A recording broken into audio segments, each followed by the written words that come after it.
একটি কারখানার কাহিনী বলি। একবার কোম্পানির মালিক ফ্যাক্টরিতে আসবেন জেনে কারখানা কর্তৃপক্ষ সমস্ত ফ্লোর, মেশিন ইত্যাদি ঘষে মেজে পরিষ্কার পরিচ্ছন্ন করে চকচকে ঝকঝকে করে রাখলো। কিন্তু কারখানার মালিক এসে সরাসরি চলে গেলেন শ্রমিকদের রান্নাঘরে, এরপর ক্যান্টিনে, এরপর টি রুমে।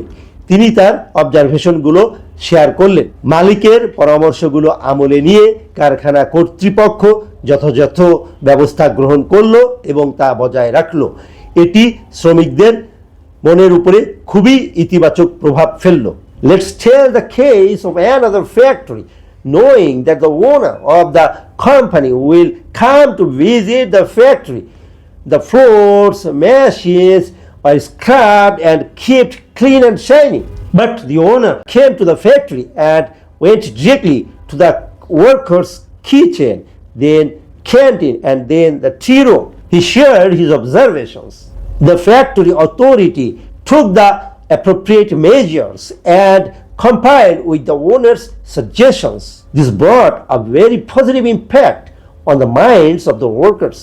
সুতরাং আমরা বলতে পারি পরিচ্ছন্ন কর্মপরিবেশ সুস্বাস্থ্যের নিশ্চয়তা। So we can say a clean work environment is a guarantee of good health. Thank you.